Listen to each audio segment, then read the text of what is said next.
Welcome back to Touring the AFC South. I am your host, Mike Patton.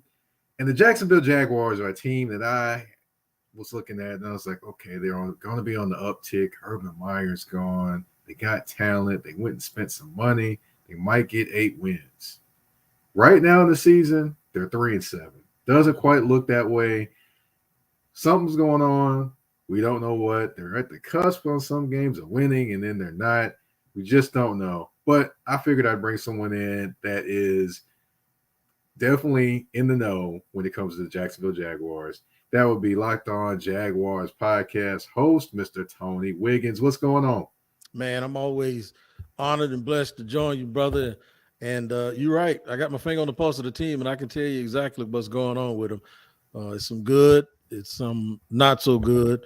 And at the end of the day, it comes down to wins and losses. Almost is in a column, when they look in the standings. It's W, L, T, win, losses, and ties, not almost. So they have been the victims of almost most of this season. So I'm ready to get going. Yes, sir. As Brandy says, almost doesn't count. That's right. But, we're, of course, at the midway point with the Jaguars. And with your expectations you had of this team to start the year and where they are now, how do you think they've done just in general so far as a team? That's a good question, and it's really, really difficult to answer. Ultimately, they haven't done good enough because they're 3-7.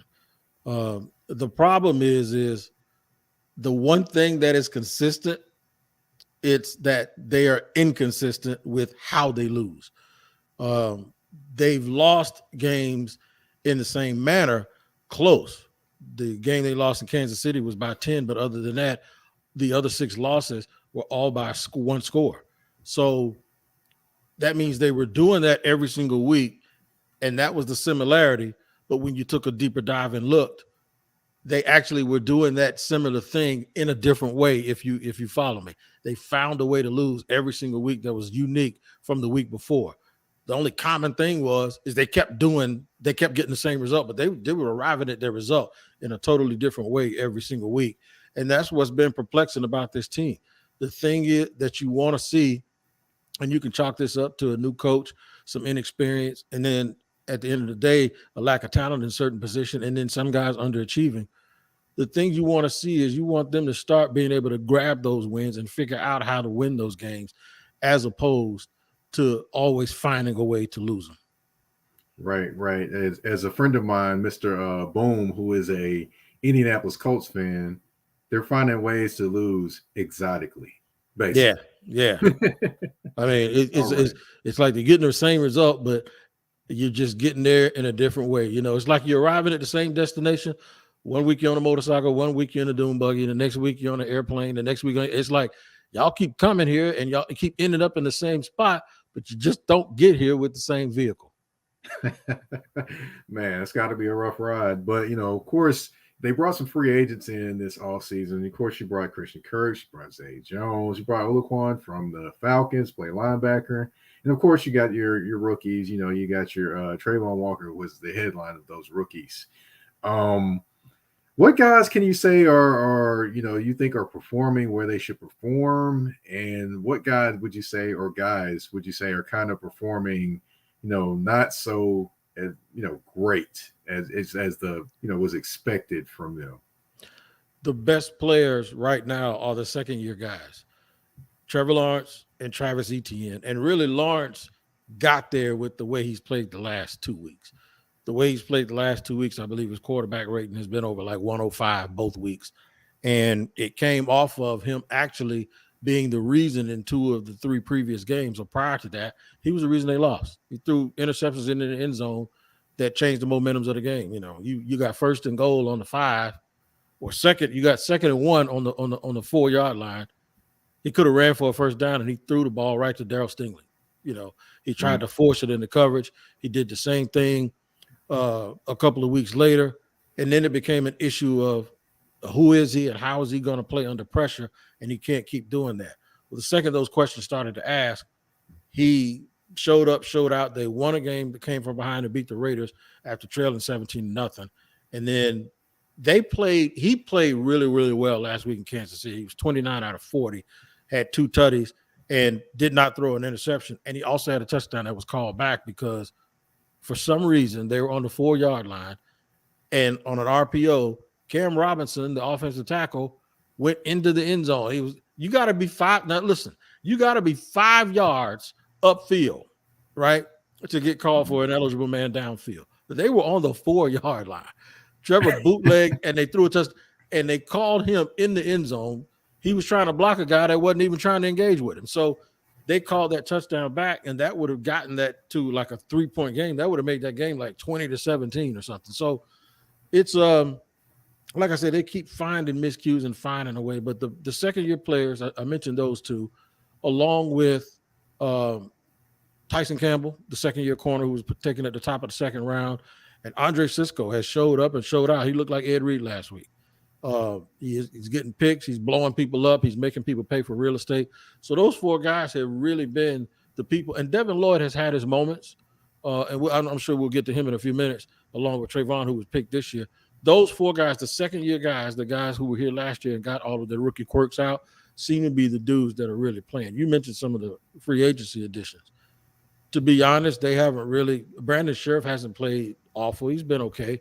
And for Oluwakan, who you mentioned, and Folo Fadukazi, they just haven't, they just been guys. They haven't been terrible, but they've just been contributors, and they haven't really been difference makers. And you'd like to see more out of them, obviously. Christian Kirk has been really, really good. I got to mention him too, because a lot of noise was made about his contract. Christian Kirk is having a great year statistically. He's going to end up with over 1,000 yards and probably a double-digit touchdown. So on paper, it's going to look like people were wrong about that selection. He's just a guy who probably shouldn't be your number 1. He'll be a number 2 next year because they made the trade for Calvin Ridley, who's not eligible to come back until next season. Gotcha. I'm definitely interested in how that happens and what happens there. But, of course, you did mention we did talk kind of skim over Mr. Trayvon Walker. And, of course, him, Devin Lloyd. You got a few other rookies. I believe your starting center is a rookie out of Kentucky, I believe. Luke Fortner. Yeah. Yes. Fortner's a good player. He's going to be really, really good. He's a technician. He picks up. He's very, very smart. Obviously, being a center, having to make the line calls. Coach Rauscher, the offensive line coach, him and Press Taylor, the offensive coordinator, they were very, very familiar with him because they were familiar with the offensive line coach at Kentucky. And he has not let them down. Now, he has some point of attack issues sometimes with his strength, and that'll come with time. You can't work on strength during the season because all the weightlifting you do is for maintenance. So, if I were him, I'd go spend some time with Charles Bentley or somebody, and I would really, really improve my strength and my base. He has to do that in the off season, but the game is not too big for him, and technique-wise, he plays well, and you don't hear his name mentioned often, which for an offensive line, like a corner, when you don't hear their name mentioned often, that means they're doing their job. So he's been well. Now, as far as Trayvon is concerned, you see the talent, you see the athleticism, but you also see the skepticism that people had in the draft about him, and what that is he is not a refined pass rusher. He's athletic, he's long, he has long arms. He depends too much right now on his long arm move and his strength. These dudes are not going to let you bulldoze over them. They're not going to let you just run up and go chest to chest with them. So when he does get leverage, he was held about 3 times last week with the Chiefs, by the way. They're not calling it. I don't think he's disengaging. And if he attempted to have more moves while he was trying to disengage, even when he has that leverage, I think those refs would probably see those holding calls because they'd be obvious. So when you see the great pass rushers in the league, and we can start with Michael Parsons, who's in his second year, the one thing he does, he plays with speed, he plays with power, but then he plays with violence, and he disengages, and he doesn't let you get a hold of him. Trayvon seems to invite that tug of war. He invites that arm wrestle, and most of the time, when you're playing against a dude that's 330 pounds, you're not going to win, especially someone who isn't going to try to go brute strength with a 21-year-old. He's going to use technique, and he's going to say, you ain't getting by. It's old man strength, and Trayvon has hit a wall a little bit now. I mean, he had a sack 2 weeks ago. He's hit a little bit of a wall, and teams started to do something to the Jaguars because they knew the Jaguars were trying to bring so much pressure with their lightning package. Teams started 3-step dropping and getting rid of the ball. That wears you out when you're a pass rusher and you're going pedal to the metal, and every single time you're almost there, and the ball's gone, and they get it out really quick. And Patrick Mahomes didn't necessarily get it out quick, but what Patrick Mahomes does is he'll figure skate around, he'll step up, move back, side to side. You think you got him, boom, he's gone, and he'll pirouette like he's going backwards, and then all of a sudden he's going forward, and then he'll sidearm the ball. That wears you out as a defensive lineman. So he has to figure out the little nuances of the position. He's a good football player. He stops the run. He chases plays down. He chased a guy down from like 30 yards the other day. So you see the overall athleticism, and you see why they wanted him in their program and on the team. You just aren't getting that real natural pass rush production that you're probably getting in some other places with guys like Aiden Hutchinson. Gotcha. No, I did when I did the brother from another show, I actually thought they would take Aiden Hutchinson, and I thought that would have been the better pick. But hey, what do I know? I'm just a guy. But I had a feeling they wouldn't because of what they were going to try to run. I think Aiden is best suited with his hand on the ground. 85% of the time, Trayvon is standing up. So that because they were going to do what they were going to do, he's just a dude, man, that at Georgia, that most of the guys said he was the best player on the team, and he was just the guy that they kind of moved around, and he did what he did in college. Now he has to learn one position, and he has to learn the nuances of that one position. And right now he's working against some veterans and guys that know you just ain't gonna come in here and bull rush me. I don't care how strong you are. It's not gonna happen. So he has to learn how to engage, maybe take some jujitsu lessons or something, and learn how to move those hands a little bit, or go work with Chuck Smith or Robert Mathis in the offseason and figure out how to transition from strength and speed and power to finesse, and to be able to play that mind game with these veterans. Now, another guy he could learn from too, Von Miller. He does have the Pass Rush Academy, right? So that would be another guy. But Chuck Smith, definitely, that is the guy you need to talk to. But we did talk about him. We kind of skimmed over his name earlier. Talked about one of the guys that's kind of stepping up and doing this thing and getting better in his second year. And that's Trevor Lawrence, 2020, 12 touchdowns, 7 interceptions, and dealing with a coaching situation that isn't very desirable. Now 2022, 13 touchdowns, 6 interceptions so far this year. But I want to talk about him as being the face of the franchise, or being that generational quarterback that people are claiming he's going to be. Do you think he's shown you enough to kind of move towards that guy, or is it kind of questionable right now? It's questionable, but that's a big thing to have to grasp and deal with. Like, I'll give you an example. We talk about Andrew Luck, right? And the sudden nature of him leaving the Colts and the quandary that put the Colts in. Andrew Luck was the same hyped up player when he came out.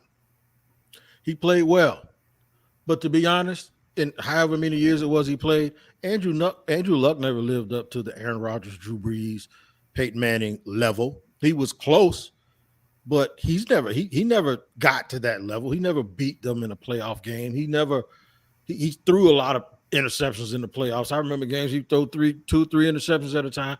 He never really ascended to that. We just forget because of the way he left and how he left, and he was on the cusp of it, and he was the top 5, top 6 quarterback in the league, but he absolutely never got to that point. So with Trevor, we're thinking that, okay, generational Brady and Manning and Drew Brees and Aaron Rodgers. Well, Drew Brees didn't get there for a long time.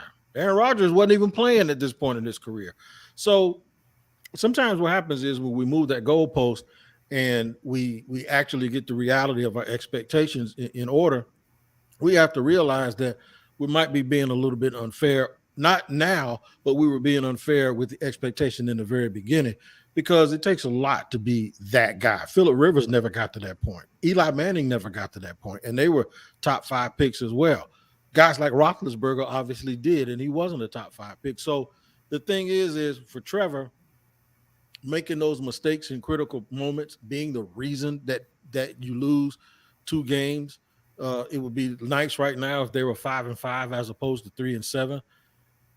But when you watch him, he does every now and then do something that you go, damn, There ain't a lot of dudes that can do that, right? And then there are other times when you watch him and you go, damn, why did he do that? So it's not the physical aspect of it as much as it is the mental, the psychological, and then, believe it or not, the competitive side of it. Like, Trevor's one of those dudes that has said before, it's more like than football. And sometimes when you hear a dude like that and then you comparing him to Brady, who acts like there isn't more to life than football, including whatever he's going through, like he can't live without it, sometimes we get kind of lost in trying to figure out exactly how we need to be evaluating this dude. But the last 2 weeks, he's been focused. He's been laser focused. And he does have that look about him to be the face of the franchise. He has the talent to be the face of the franchise. We just never know about all of the other stuff. He's going to be a very good quarterback at worst. He'll be a real good quarterback, a top 10 quarterback in the NFL. Whether or not he ever ascends to that level, because the level that everybody expects is a first ballot Hall of Famer. You can't put that on anybody. Nobody knows if he, like Phillip Rivers had a great career, right? He ain't a first ballot Hall of Famer. He's not. So Matt Ryan won an MVP and he ain't a first ballot Hall of Famer. So the thing is what are we talking about here? Are we talking about an all-time great? Don't know. It has to play itself out. But at the very least, he's a really good quarterback who will probably have a 7 or 8 year leash in terms of whether or not people are going to stop believing. It's not like they're going to treat him like Jameis Winston or Marcus Mariota. Okay, we've seen enough. Nah, he's better than that. All right. Now, we're going to switch over to the defensive side of the ball. And I know this particular gentleman, I expected a little bit more out of him, but he's not necessarily living up to it on the defensive side. That would be Mr. Josh Allen. I expected a little bit more. He's only got 3 sacks so far. The light just doesn't seem to be going off for him to be that stud defensive end or outside linebacker. Do you think his days are kind of numbered when it comes to being a Jacksonville Jaguar defender? I don't know, because he's such a good character guy, and he has all the tools to be great. I think in my mind and the mind of a lot of people, the days of folks considering him a number 1 alpha edge rusher, those days are numbered. Ironically, he's headed towards a category of another Kentucky pass rusher who played in the league, Bud Dupree. That's he might end up being like that dude, because you would think at the very least with his physical ability that he'd be a Zadarius Smith. He's not even that, where Zadarius doesn't have his athleticism, but he just has that dog in him. He's a nice guy. At some point this year, he was top 5 in pressures, but you want to see him get home. So he might have been a victim of those quarterbacks with those 3-step drops and letting the ball go. But then at some point, when you look at it from a macro perspective, you're like, at the end of the day, they're 3-step dropping Von Miller too. They're 3-step dropping Aaron Donald too. They're 3-step dropping TJ Watt and Myles Garrett. They still find a way to get home. And there are too many times if you follow me sometimes, I'll even tweet it, because people get mad at me because I'm always sitting there talking about what's Josh Allen. Okay, you hear that on the podcast. So what I'll do during the game, it'll be like in the second quarter, I'll say, okay, everybody, watch 41 for the next 15 minutes. You probably seen me do it before. Watch 41. So y'all don't get mad at me Tuesday when I start podcasting and think that I'm just talking out the side of my neck. No, I want you to sit here and watch him for the next quarter and a half and tell me if I'm lying. And sure enough, he won't do a thing. I mean, nothing. And so I'm willing to give Trayvon Walker more of a mulligan for that, because he's a rookie, as opposed to giving a dude that who's going into his 4th year. He had 10.5 sacks as a rookie, but he had Yannick Ngakoue and Calais Campbell. Then he was banged up. Then there was the Urban Meyer thing, but he had that one good game against his namesake, Josh Allen. So now you get him a pass rusher, and he's supposed to be the leader of the defense. He's great in press conferences. He says he wants to play in Jacksonville forever. He's that dude. He's that guy, that dude you have on your team that says all the right things. But at the end of the day, he's going to be on a 5th-year option next year. And then you have to make a decision. after that. I think if you don't make a decision before that to move him while his name is still hot and he plays out that 5th year, you might be able to get him for a discount because he's just not that guy. And the problem, Mike, and I'm being long-winded here, but the problem with making these commitments to dudes, too many guys that you think are the guy, it's not the NBA and it's not all of these other places. It's not baseball. You cannot reallocate funds most of the time. When you make the commitment to these dudes, especially like a quarterback, they made a commitment to Blake Bortles and Deshaun Watson, even though he had a bunch of stuff happen since then. But Patrick Mahomes and Deshaun Watson was sitting right there, and the Jaguars did not take him because they had Blake Bortles. The following year, they didn't take Lamar Jackson at 29 because they had Blake Bortles. So it's like having those guys is a curse twice.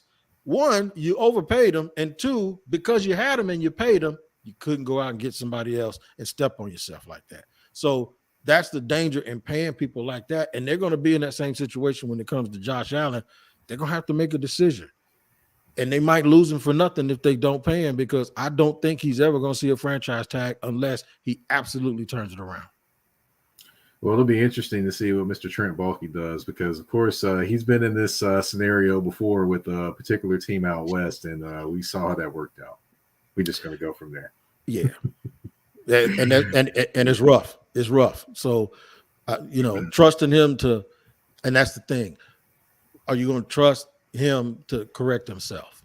Because these GMs always think the last thing they want to do is think that they got it wrong. They'll think, okay, it's the scheme. They'll fire the coach first. They'll fire a coordinator, or they'll say it's the scheme. They'll do anything they can to erase the fact that maybe you just made a bad pick. Right. You're 100% right. Now we're going to move on the second half of the season, or kind of a little bit of the second half of the season. What do you expect to see from this team coming out of the bye week? That's a very good question. I've been doing an inventory all week on the Locked On Jaguars podcast. And what I said was, since there wasn't an opponent to focus on, they need to focus on right now, when they come out of the bye week, everybody's under evaluation. And I know you do that all the time. And I know their pro personnel department, they do that all the time, because that's all they do. They don't watch college guys. They watch their own team, and they watch the players from other teams, the veterans. Everyone, they need to, if they're going to lose some games or you're going to win, you need to find out right now, who can you count on in the future? You're 3-7. The likelihood that you're going to the playoffs is very, very low, with every team in the AFC East being at least 500 right now. So even with the extra wild card, all of them might make it, and, even if you make a run, you got to win all 7 games, which ain't happening because you got the Ravens come out of a bye. That's a bad game, too, to be coming out of a bye. So you mentioned that, and you're like, what are you going to see coming out of the bye? Well, they're going to see Lamar Jackson. That's what they're going to see. So that's a bad omen for them to have coming out of a bye. And being competitive is not going to be enough, because they've been competitive in every game they've lost this year. So they have to start taking inventory, and they have to start checking guys off and understanding who's going to be here for the future. Try to win the games, play as hard as you can, make a run, try to learn how to win. It's really, really important that teams learn how to win games so that they believe that they can do it. But it's inventory time. There's some guys that are on the second year of a 3-year deal where the third year ain't guaranteed. They're probably not going to be here.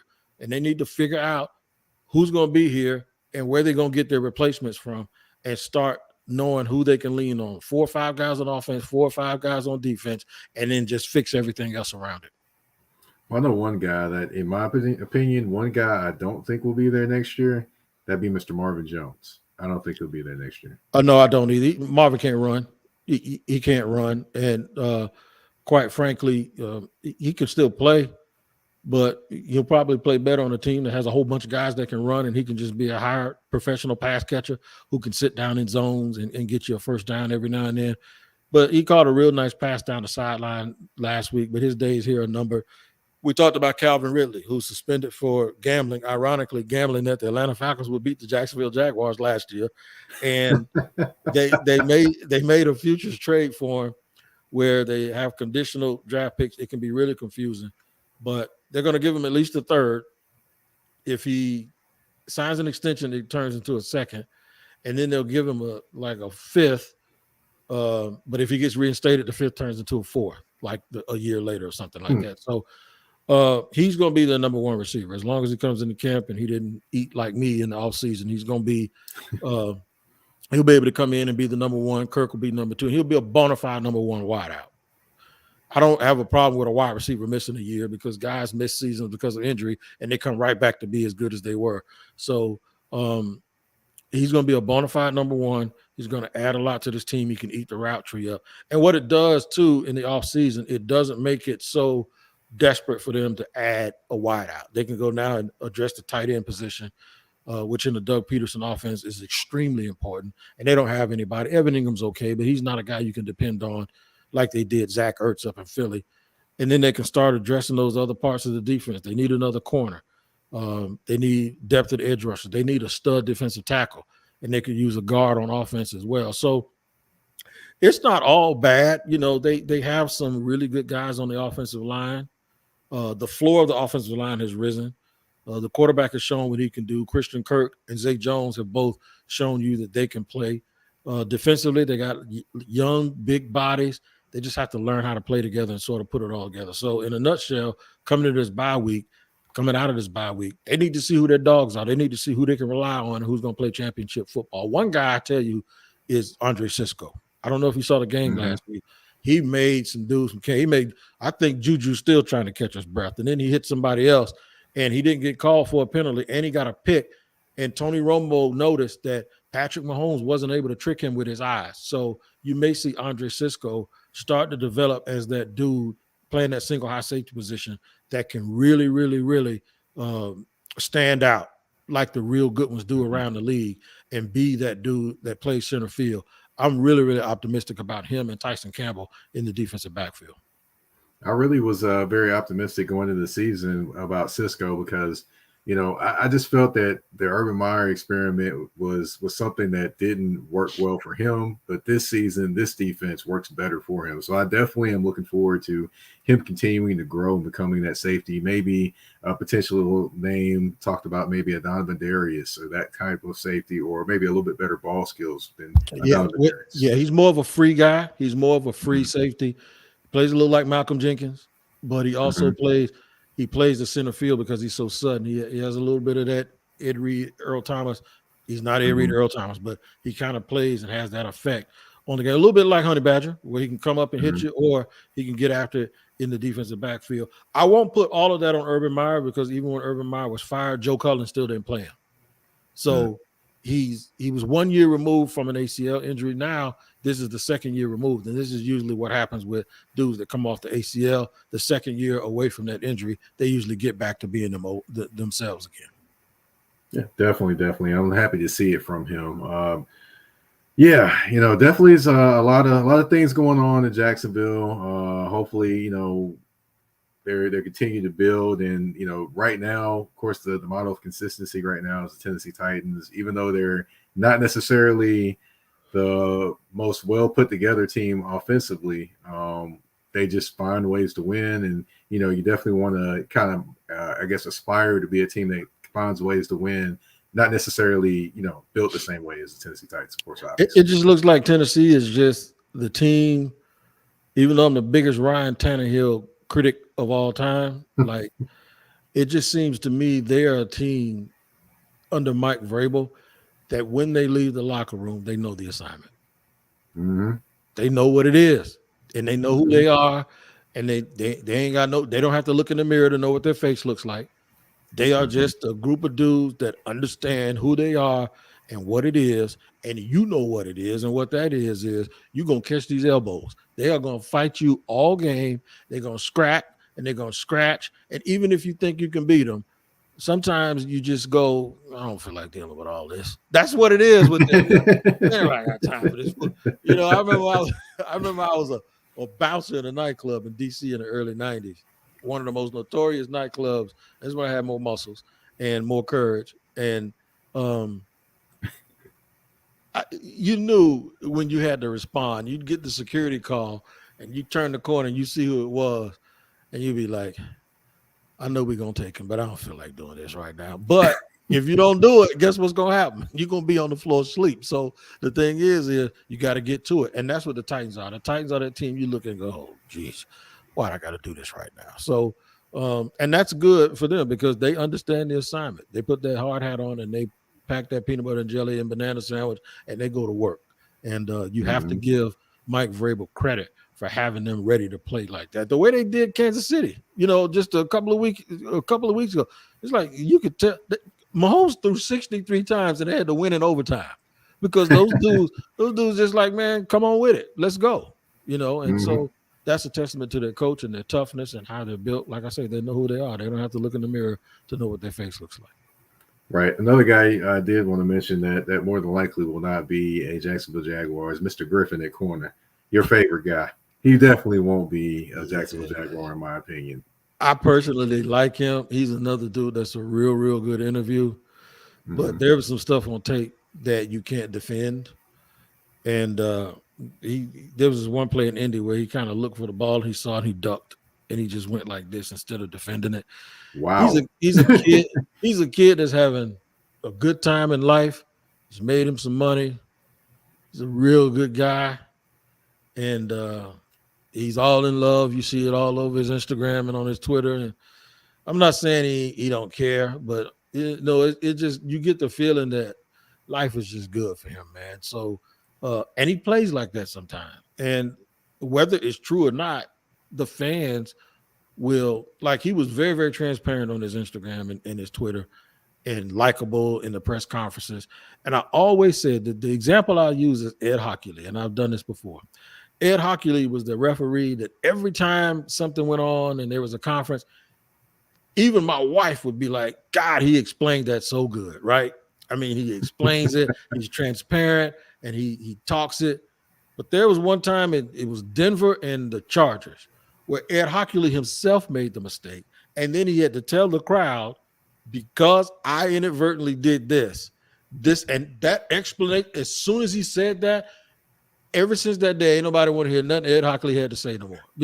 Your transparency sucks now. Now you just talk too much. So the thing with Shaq and the analogy is that nice guy at the press conference with the big smile, the transparent social media where he's sharing and he's going on vacations and his girlfriend is a rapper who's from here and everyone knows who she is. And, he's doing family stuff and buying gifts and having balloons. And see, when your team is losing and you're one of the reasons they're losing, the last thing anybody wants to see is you caring. They don't want to see you on no jet ski in Aruba. They don't care. They want you to be working out. Like every time you see a player not doing well, he should have been like Ben Simmons. He should never be at a party in South Beach. He needs to be in a gym shooting free throws. When Shaq couldn't shoot free throws, right? Why is he making Shaq Fu movies and selling tennis shoes? He needs to be as if like he's going to shoot free throws all night long. So the thing is when you're not doing well, folks think you just need to be laser myopically focused on your job and not doing anything else. So all of that stuff that we liked about him early, now people are like, he ain't focused, get him out of here. But that probably isn't true. But I just had to tell you, that's the picture that's been painted. That's the picture that's been painted. And I don't think when he comes back out IR, he's going to have his job. Yeah, I can see that. And I actually did a full episode basically talking about him and his coverage skills and the things he was messing up on. So, I did play defensive back in college. So I kind of can pick up on a few different things he was messing up on. Did you see the Terry McLaurin? I know what play you're talking about. When he was like, they playing that thing a little lazy over there. And that was on the Pat McAfee. That's just not a good look. Even though on that play, Cisco turned his hips the wrong way and it made that play. But McLaurin wasn't talking about Cisco. McLaurin was talking about Griffin. And you know it and I know it. And when somebody, whether you're right or wrong, when they put that bullseye on you, it makes it worse. It makes it they're coming for you, whether it's true or not. If somebody think you can't fight, they're gonna punch you in the face every day off the bus back when I was a kid. That's just the way it was. Even if you could fight, if they thought you couldn't, you was gonna have to show it. And that's where he is right now. Yep, definitely. Well, we have reached the end of our talk about the Jacksonville Jaguars and the state of Jacksonville. But we do have a game. We got 5 questions, 2 answers, and I need 5 questions, 2 choices, and 1 answer. Are you ready? Yep. All right. We got Trevor Lawrence, 25 touchdowns. Does he reach it? Yes or no? He's at 13 now. He's got 12 more to get. Yes, and a lot of them will probably come during garbage time, but I think he'll get it. So he's going to Blake Bortles' way. Not quite. I don't think it'll be that bad, but I really think he's playing really well right now. And I think he's going to limit his mistakes, and he's going to create a few more opportunities for himself to score some points. Yeah, only reason I mentioned that is because a lot of people had Blake Bortles in fantasy football one year, and he was getting all the garbage touchdowns, and people thought he was great. I'm like, nah, 35 you ain't watching the game. 4,800 yards, 35 touchdowns. You're right. He did. Yeah. Yep. Garbage time classic. But as far as the next one, Josh Allen or Trayvon Walker. Now, Josh Allen's got 3 sacks. Trayvon Walker's got 2.5. Who has more sacks to end the year? Trayvon. All right. Now, Kirk has 1,200. Well, 679 yards right now. 1,200 yards for him this season. Yes or no? Yes. Okay. All right. Travis Etienne, 725 yards, which a lot of people don't know he has that many yards right now, which it's amazing. But does he reach 1,300 yards? Yes or no? No. I think he'll get 1,150, but they'll start pulling it back from him a little bit because they don't want to get him beat up, especially if they keep losing games. But I think he's a top 10 back in this league already. Okay. All right. 3-7 now is their record. 6 wins. Do the Jaguars make 6 wins? Yes or no? That's a push because I think that's exactly where they're going to end up. So they're gonna hit 6. They'll hit 6. Okay. All right. Well, the game is over and the show has reached its end as well. Now, I want you to tell everyone what you're working on, what you got going on, where they can find you on social media. The floor is yours. Locked On Jaguars every single day because, as we say, we appreciate you making us your first listen because it's your team every day. Locked On NFL on Wednesdays, along with James Rapine, the host of the Locked On Bengals show. That's everywhere where you get podcasts and all your, any platform, and it's free. And if you're in Jacksonville, you can check me out at Solar Salons over in Riverside.